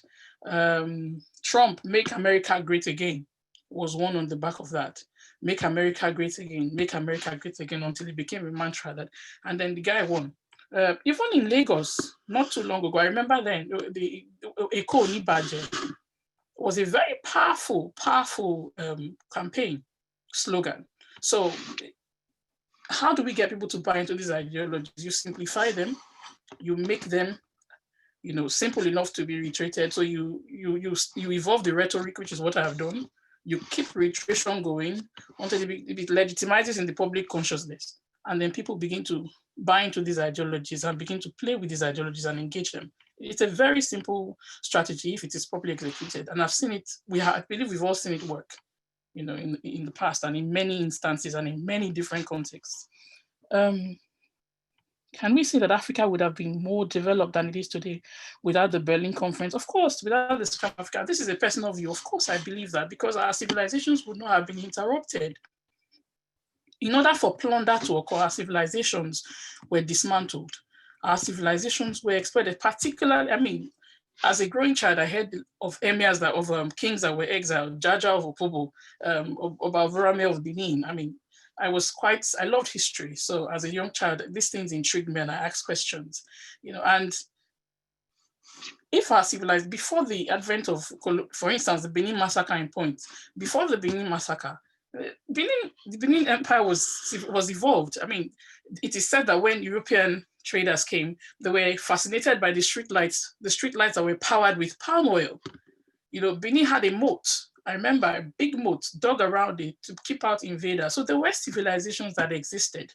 So all of these civilizations were interrupted by the advent of colonialism.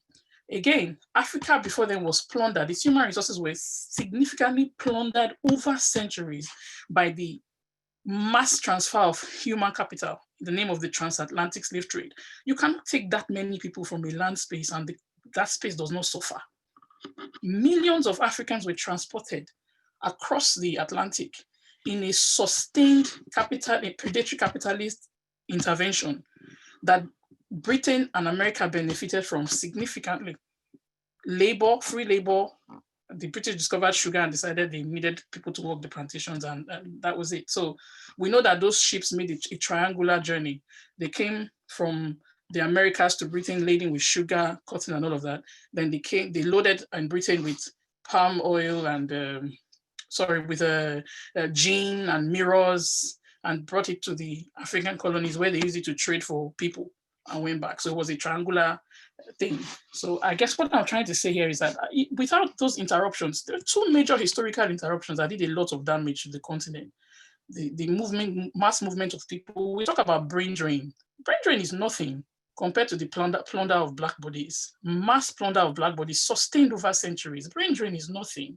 So of course, I think, and I believe it did a lot of damage to our evolution and building of human capital, first of all. And then colonialism did major ideological damage to our own indigenous thought formations. We did not evolve as a people. For those civilizations that were already evolved, they were not given the chance to prosper and to, consolidate. So we were handed a template. This is administration now. This is how you do administration. You put it like this, you put the pen like that, and this is how you think. No country has felt this like apartheid South Africa. Under the apartheid government, if you remember, many Black people were not allowed to read for a long time, to study maths and the extreme sciences. After apartheid was, and I mean, this is very well on record, because after apartheid was abolished or eradicated, maths became a big problem in South African schools. I remember on a trip to South Africa, I saw a big black billboard saying no child should have to struggle with maths. Children didn't know maths. The teachers who were to teach them didn't know maths. And so there was a problem. So yes, I think it did a lot of damage. Colonialism in whatever form did huge ideological damage to us as a people, and circumvented our ideological development, and left us with systems of governance, systems of thought formation that were not suited to our own complexity. And we have continued to, so again, back to neither fish nor fowl, we are trying to catch this and we are forgetting. So it's like reading in the middle. You're trying to be who you were and you are asked to be who you are now. And it is a recognition. My point is, I'm not a Pan-Africanist in the sense that I'm not saying we should go back to some wonderful primitive past that we can no longer apprehend. What I'm saying is that we need to maintain an awareness of this positioning. We need to maintain an awareness of this positionality that has appeared to render us impotent. Understand what is happening. Understand why we are so disempowered. We're not, I mean, Africans are very brilliant. Why is it that when they come out, when they go to places where they are allowed to thrive, they do very well? Again, there is the question of the enabling environment. That is a fact. But what I'm saying is that with all of the situation, with all of the factors that play out now, survival is really what the average African is thinking about. You know, and this is not, and this is not his fault. It is the way the order is. And so it is, there's this old model, Maslow's hierarchy of needs. You think about food, it's a pyramid. So you think about food, and you think about shelter, you think about food, you think about clothing before you start coming to complex needs. Much of Africa is still very much at the bottom of that pyramid. Food, clothes, shelter, what will I eat, what will I wear? To begin to evolve anything that is conceptually innovative. And it's not because they are stupid people. It's because they are they're struggling with templates and with situations that do not work. Templates have given rise to these situations. Our own complicity has complicated it. And we're all in the middle of all that tension. There is a way out. I think visionary leadership and informed leadership will bring us out. But the thing is, we need to start doing the work. We need to put in the graft. But this is the big picture. It's not a very good one. I think the last question, what are the actionable suggestions and recommendations on stakeholders, that is the ethnic nationalities' participation in deciding how they want to live together, their participation in development issues that affect them directly because they will implement and sustain them, and how do we get our leaders to serve the people and not rule them? Any practical strategies? Right, that's a loaded question. So I think I'll take it one after the other. Actionable suggestions on stakeholders, participation, dialogue. It is a recognition. I think I've answered part of this question just before I started reading it. It is a recognition of where we are and a willingness to dialogue. You know, yes, Nigeria is a colonial contraption. We know that. Oh yes, we are different nationalities, ethnicities in one place. Yes, we know that. But then to what extent are we prepared to understand ourselves? To what extent are we prepared to document our own worldviews and our ideologies and evolve something that works for all of us? I don't want to use the word unitary or central, but dialogue, you know, with dialogue, then stakeholding is better defined and we can now create value. So it is this dialogue that is absent. We do need dialogue in order to be able to configure, you know, the terms of our engagement as a nation. We need to reconfigure this template, and dialogue is the first place to start. Honest dialogue, acting in good faith. Secondly, how do we get our leaders to serve the people and not rule them? That's a very, very difficult question. And one that I have to answer very carefully. I don't know about the present generation. I don't know. I don't want to say this. I don't want to be pessimistic. My strategy would be to begin to inculcate a national culture of responsibility and leadership in our young. The young are still very malleable. The young are still very teachable. And I think it is leadership education, I think, is missing from our national curriculum. It is a crime. That's another crime against our own, is a crime against our own people. you ask a young child, what do you want to be? And I've heard everything from, I want to be a governor, I want to be a president, I hear all sorts of things. When we're young, it was like, I want to be a doctor, I want to be a nurse, you know. And when you say, why do you want to be a governor? Say, I want to be very rich. See, I mean, this is very common. So I'll answer this question very simply. In order to get people that lead us and not rule us, we need to begin to educate our young. We need to begin to educate young people. And this starts at the very fundamental level of education. Leadership education should be introduced very early on in our curriculum. And we need to teach young people to take responsibility.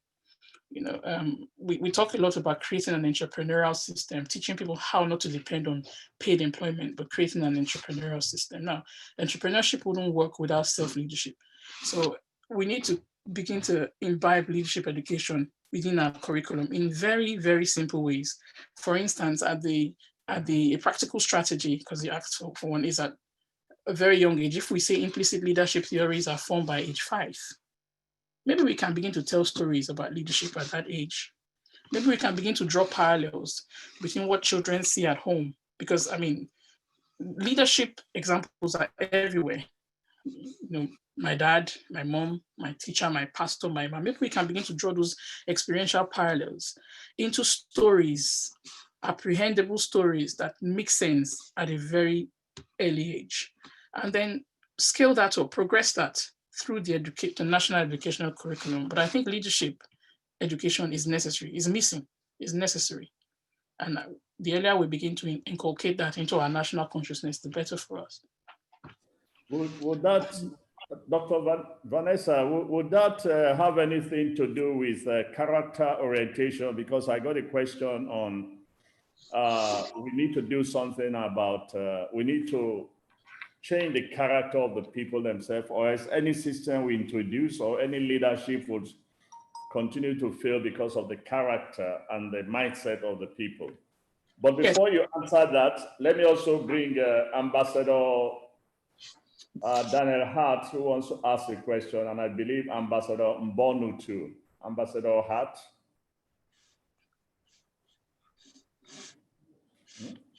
Thank you. Ambassador Hart, please.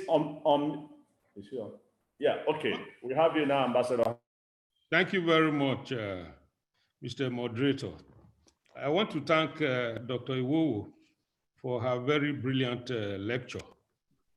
I was particularly impressed by the psychoanalytical or socio-analytical and historical approach to examining this, what perhaps are the impediments to Africa's leadership status.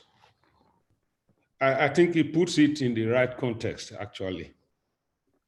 But in the end, she provided what should be intrinsic features of leadership and how we could begin to set it in motion as to how we can imbibe it through early education.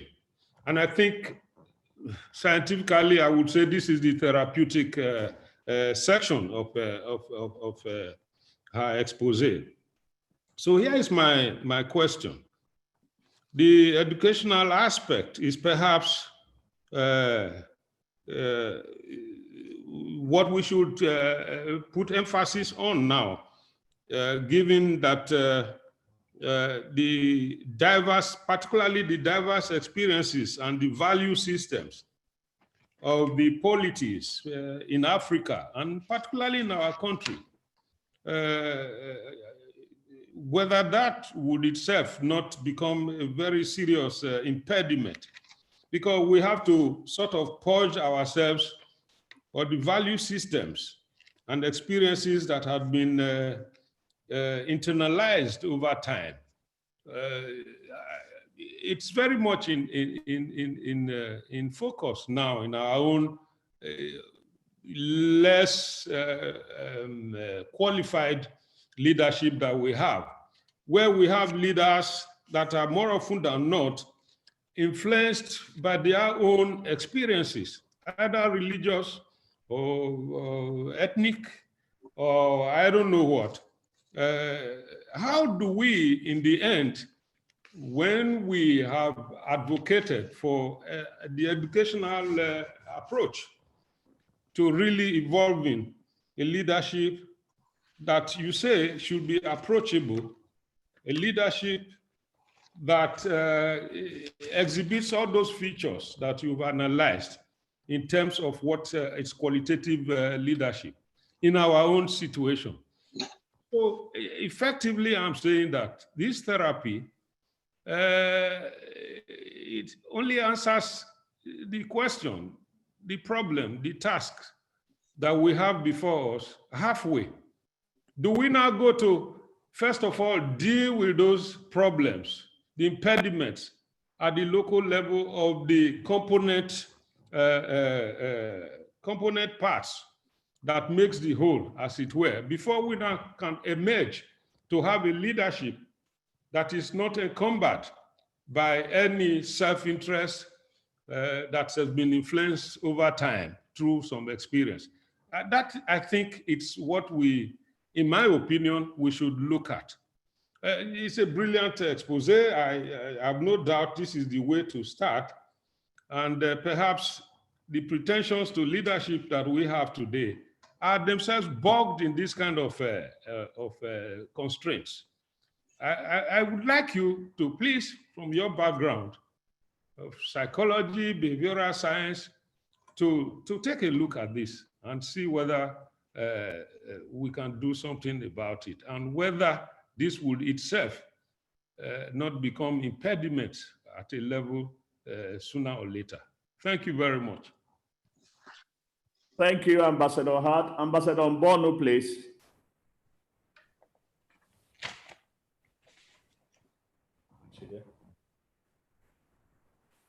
Ambassador Mbono, we're trying to find you. Could you unmute yourself?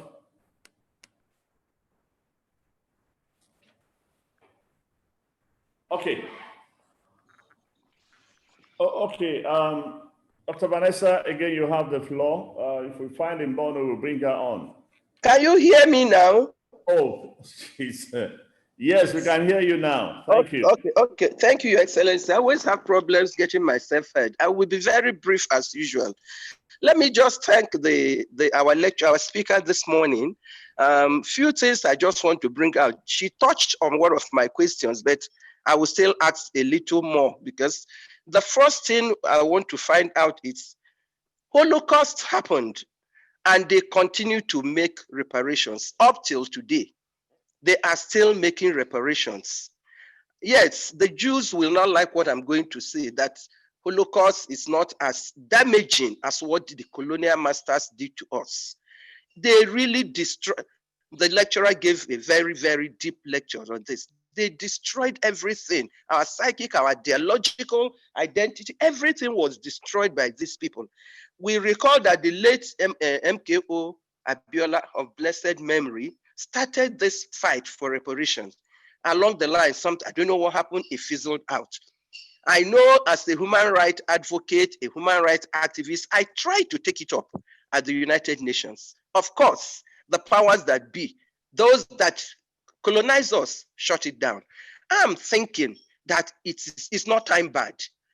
An NGO, anybody, I'm ready to join. We have to get reparations, because what they did to us, they destroyed our psyche. Look at what is happening recently in Ghana. I have no problem to a Chinese being given a chieftaincy title. You will see it trending where they were even carrying this man on their head. You know, it will bring back memories of slavery. That was how they damaged a whole continent. And then we turn back to say that these people are behaving like these people. They came, you cannot build an edifice on a wobbly foundation. And that is what they did to us. Now bring it closer to our country. A woman woke up one day and said, this area, this geographical area will be called Niger area. Nigeria was given birth to. And the truth is they expect this contraption to work well. The edifice, the foundation ab initio was meant to not to work. They were here to take whatever they could get from us. Like the lecturer rightly said, is history. Everything, the rails they built was how to carry our things to go back to their country. This was the damage they did to a whole continent. I'm of the view that somebody somewhere should take up where MKO Abiola stopped. They have to make reparation. She was talking about reparation. Is Britain paid the slave owner? That is, as far as I'm concerned, not what we're asking for. The slave owners wanted to be settled. The British government, that was the one that perpetuated the worst crime against this country, had to pay their people reparation. What about the victims? What about us? What about us? Black Lives Matters in the US, a slogan, is also part of what they did to the Black people. We need reparations, and no matter what they are saying, no matter how we gloss over it, the fundamental problems facing the Black today is the damage they did to our people.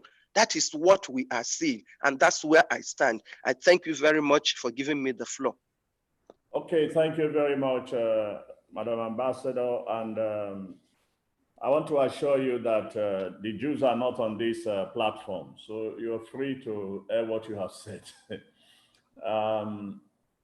Dr. Vanessa, again, you have these questions, and if you look on your screen, there's one last question, I believe, that you can take up from one of our ambassadors. Thank you very much. These are very interesting and insightful questions. They force me to think, and also I'm excited to be able to engage with this forum, very excited.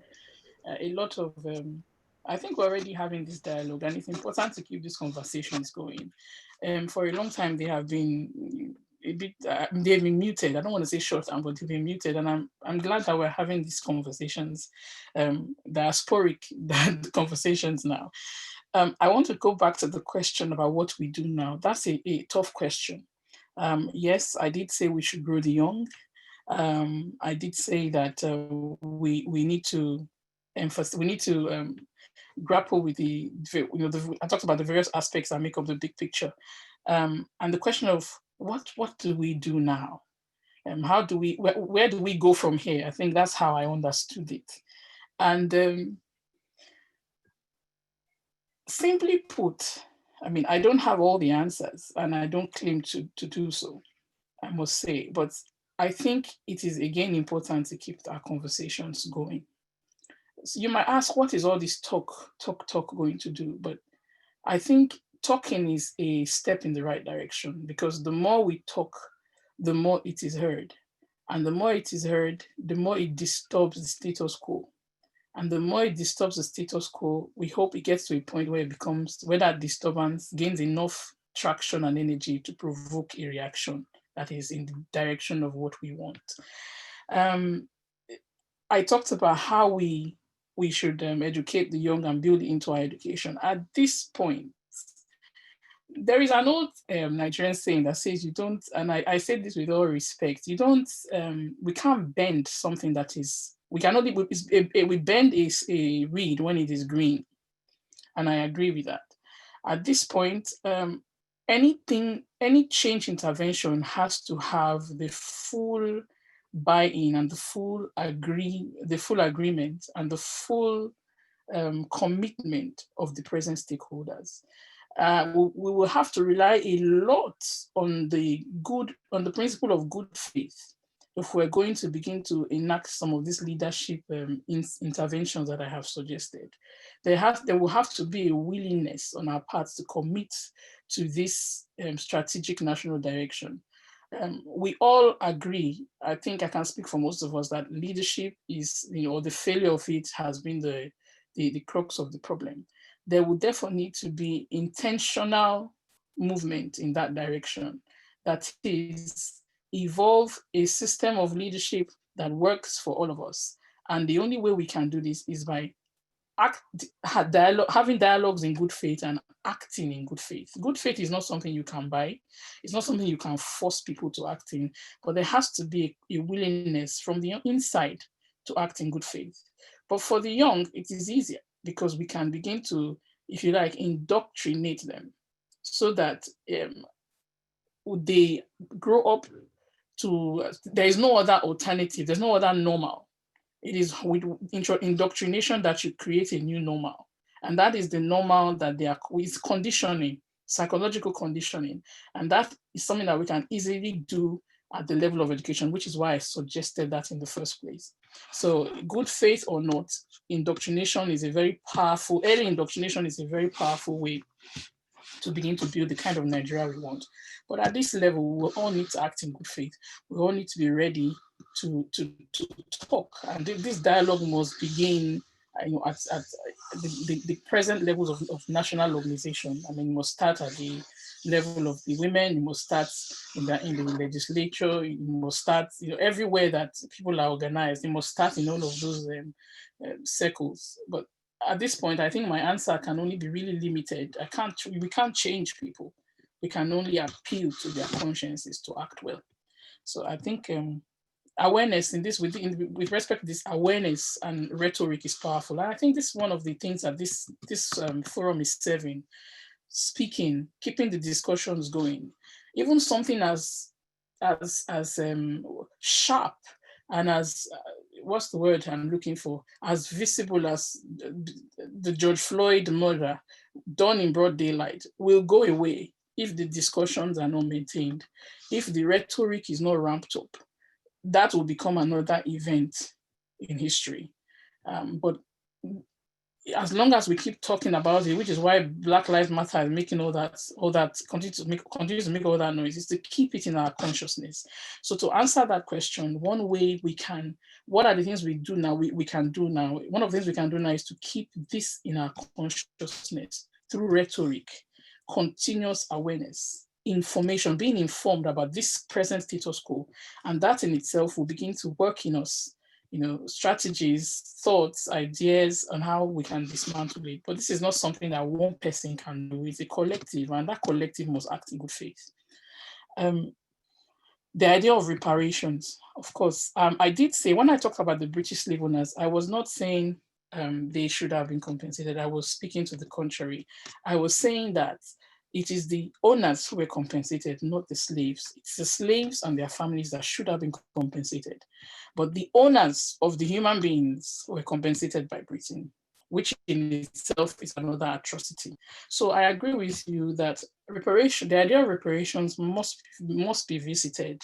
And for those who don't know, we're not even talking reparations. Britain has refused to apologize for the slave trade. Consistently refused to apologize for the slave trade. It was Ken Livingstone, the mayor of London, who in his own capacity as an individual and as mayor of London, issued that apology out to Africa. But Britain as an institution has refused to apologize for the slave trade.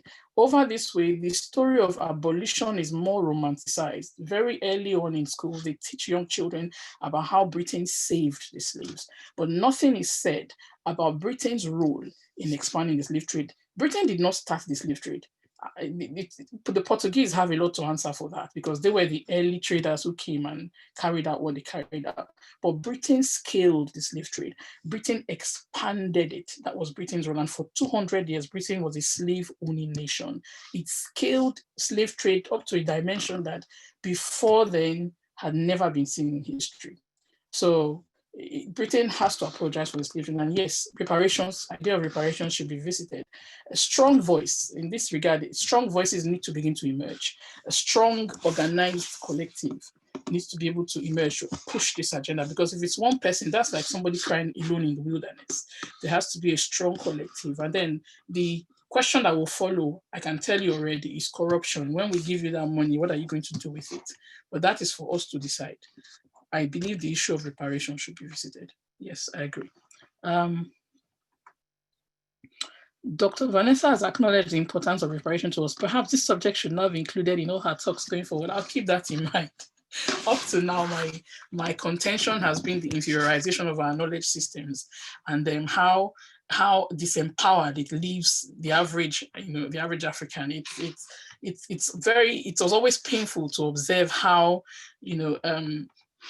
Africans in diaspora did not appear to know, there's this in every Nigerian, in most Nigerians, I like to think there's an inbred arrogance, and it's something that you could say is bad. I think is good because, you know, it keeps the independence of thought. But even with all of that upbringing, you find that in situations that call for, I teach a lot of our students in class, and, you know, there is this, there's this confidence they come to class with, but under that confidence, there appears to be a shakiness, let me say. They have you know, it's almost as if they're not sure when they contribute, where exactly philosophically or theoretically they have to stand. And they are quite vocal in my classes, and I appreciate that. But many times I wish they would come up heavier on concepts and theories and thinking, critical thinking. I think that's what I'm looking for. And the lack of criticality in our engagement is something that has always struck me. Even generally, when I interact with my people, all of it, there's this uncritical acceptance of the West and the West's way of being and of doing and of living and of organizing, and that cuts me straight to the bone.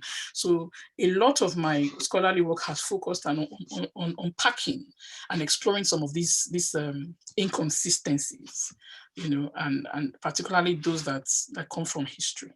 So yes, I will keep that in mind as I go forward. Thank you very much. The importance of strategic leadership is that it identifies and harmonizes national capabilities to achieve the national interest. I absolutely agree. And strategic leadership will do very well in harnessing our collective history and involving that shared identity upon which we can build interventions that further our national interest. That's the only way, I think, to create stakeholding. Why should I be involved in Nigeria if I can't see myself in it? It's like a mirror. So what are the aspects, you know, that hold us together? That is what I think leadership should harness. And I'm happy to contribute to nation building in this regard. So yes, I think I've answered all the questions I can find, and then yeah, I've left unanswered. I can't hear you. I think you're on mute. One last one that just came on Nigerian universities. Oh my. Okay. I'm trying to read it, but I'm sure you can read it faster. And then we end with that. Is it? What does the speaker think of the direction of leadership in Nigeria today? Many university students and youths are adopting and fast people. It speaks straight to my analysis on power distance. They are simply trying to, I'm not excusing what they're doing. Oh no, they are trying to close the power distance. There is, you see, there's street speak, and in the streets, there is the language of the oppressor. They are oppressing us, so we too have to oppress. And I was saying to somebody, in all my travels, and I'm sure for many of us, I mean, you're all ambassadors and foreign policy experts to a large, I mean, significant extent. I don't know, and I beg to differ, but in all my travels as a scholar, I mean, perhaps in your experience as, you know, diplomats and ambassadors, I have never heard anywhere else in this world where somebody said, look at your mates, or how do I put it? See your mates, because back at home, what we hear, you know, see your mates, look at what they're doing. I've traveled, I've never heard that comparison. We even have a generator that is called I better pass my neighbor. And that in itself captures a particular social, you know, it's a mindset that is rife, you know, among the Nigerian people, and especially the young. So it is that is part of what is driving this behavior. It's that pull to be better than the Joneses. It's that pull to measure up to, in quote, my mates. There is even a proverb, I think it's in Yoruba, I stand corrected. If somebody doesn't know the road his mates followed, he will walk very far and for a very long time. So there is this pull, this tension, this idea that I must measure up. And so that's what, and in a project that offers them little hope. I mean, and youth unemployment is 50 to 60%. These are some of the outlets for that frustration. It's not just hunger. Please understand. It's also, I mean, the hunger plays a big role, but it's also the social pool and the desire to close the power distances that we see or that we have, in our country today. So people resort to all kinds of things. What do they do with the money? Have you noticed how they rush to buy big cars? Because we are conspicuous consumers as a people. So have you noticed how they rush to build big houses? Have you noticed how they go on Instagram and talk about, wristwatches, and just watch the direction of the expenditure, and you straight away see that conspicuous consumption rearing its head. It's about being, not just making money, but being seen. Not just about consuming expensive, but being seen to consume expensive things. And it is just in a bit to measure up and close those power distances that were created, that I mentioned, I talked about. So university students, it's a wonder our youth still go to university. I think it's also because if you don't go to university, no one will listen to you. So it's also part of that measuring up. It's a basic. I go to university, but after that I go on and do what I want to do so that I'm not left out in the social equation. So, that's what I think. Money talks. As the gap between the top and the bottom widens, how do we reform or really democratize the leadership selection process to allow the good guys to be selected at the various levels? Should leadership be demystified with limits to its powers, and that it must build fair consensus before decisions are made? This speaks to our value systems. Look around you, our value systems are increasingly being perverted. And this is not, there's complicity in that. There's our complicity in that. Values of hard work, patience. The average Nigerian youth is process allergic. And it's not entirely their fault. For instance, let's look at the concept of the queue. As a young person, I could queue. As a young person in Nigeria, I was happy to queue. But what was very painful about the queue was that after I had queued, it never got to my turn. I saw people right in front of me jump the queue. Even if you come to our embassies, outside, you still see a bit of that. It's a national problem. It's a national orientation, unfortunately. That process allergy is something that we need to. It's a national or behavior that we need to begin to address and take very seriously. And this is not something that the youth started. It's something that's inherited. That links directly to clan affiliation, because the concept of knowing somebody.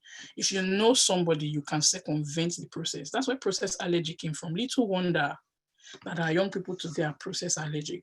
Even leadership. We talked about leadership selection processes. Where the people are process allergic, how do we make selection processes work? So there has to be a whole reorientation of the values base. The average Nigerian when I talk about young people now, we like shortcuts. So there's conspicuous consumption, I mentioned, and there's process allergy, and that we need to deal with very early. Why should I work hard when I can just go online and dupe somebody and buy that car? Why should I?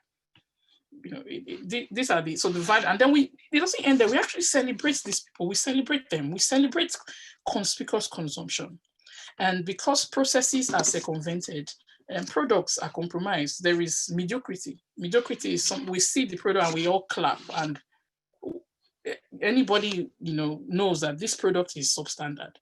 But we are going to, as long as the end justifies the means, and that is how we operate. So it has to be a whole reorientation of our value systems, so that people who queue are not looked on as fools. You are there, you are queuing. Come now, I know this man, or I know this woman. That is our experience. And so I believe these things should be tackled at a very fundamental level before we can begin to talk about leadership selection processes. Should leadership be demystified with limits to its powers? Because of conspicuous consumption, the perks that come, leadership comes with responsibility, and responsibility should be rewarded. But that's why we have perks of office, perks of leadership, to say, oh, you are doing a good job. We understand there's a lot of responsibility. Let this make your job easier.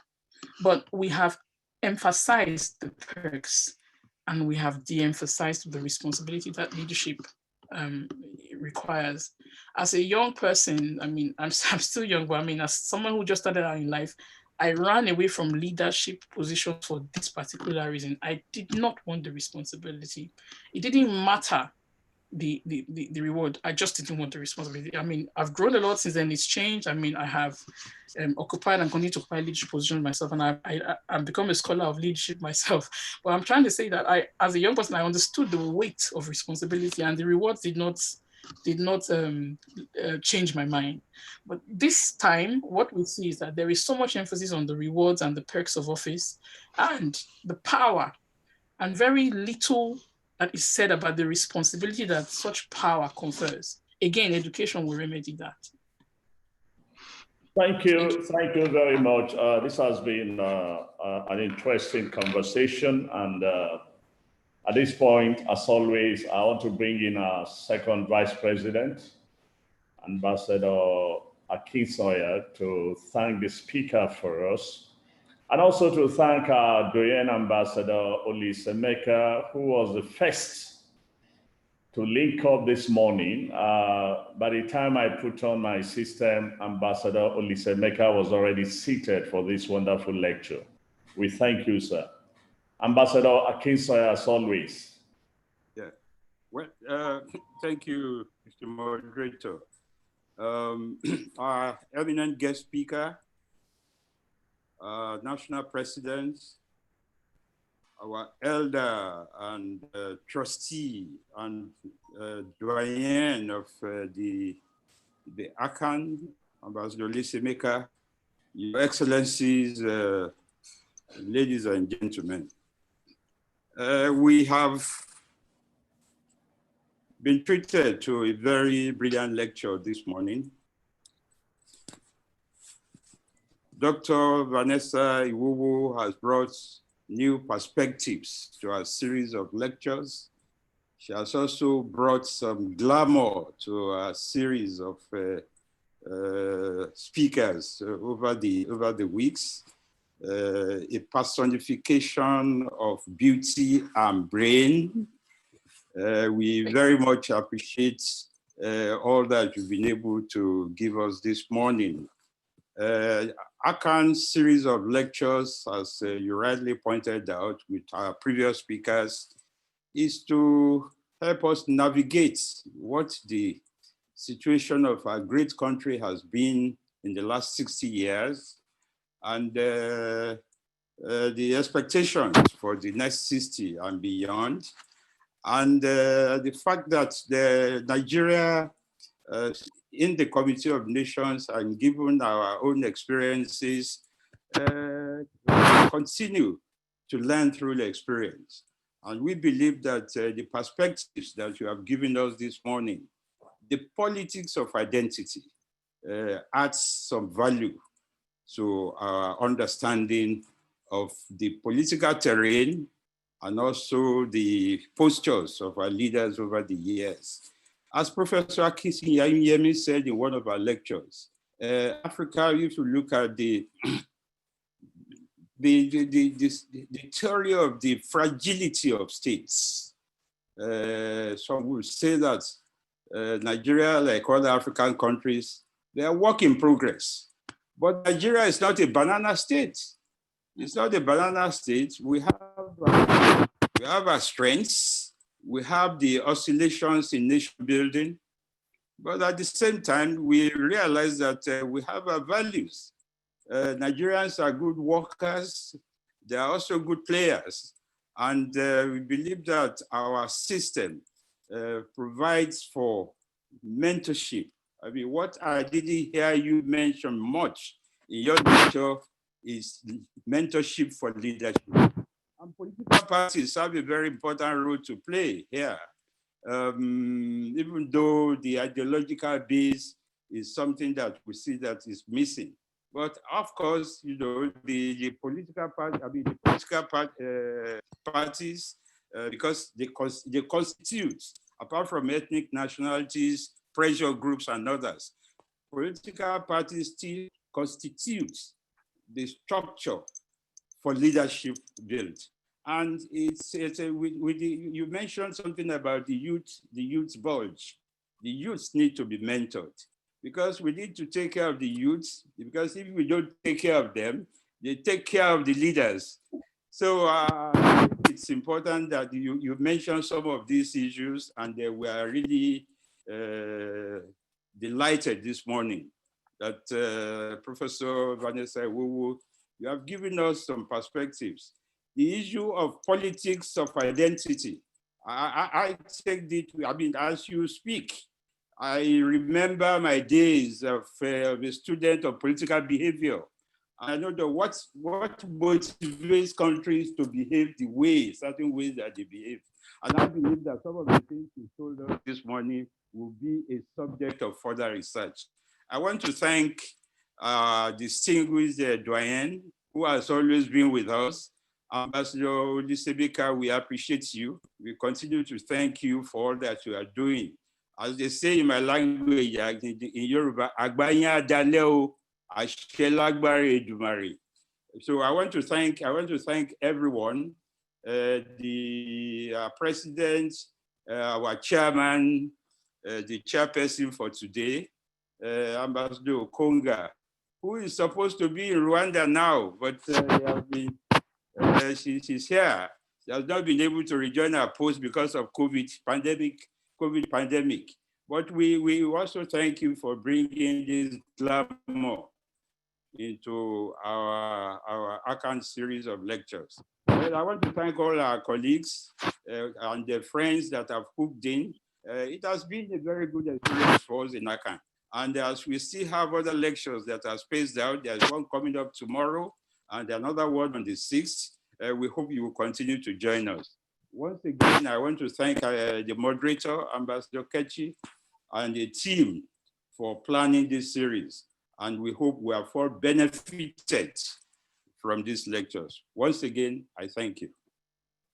Thank you very much, Ambassador Akisoya, and a very big thank you to Dr. Vanessa Iwowo for the brilliant lecture that she has delivered this morning, going into the afternoon. May I also thank Ambassador Ozo, Ambassador Tukoya, Ambassador Adekeye, and of course, Ambassador Quist, all who contributed to making this lecture what it is today. And as Ambassador Akinsoya said, tomorrow is another day, and we look forward to having you all join us. I can assure you that it will be another very interesting lecture. And we end on the 6th of October with a lecture on foreign policy. It is here that we end for today, and thank each and every one of you very much. And Dr. Vanessa, thank you so much for honoring our invitation. God bless you all.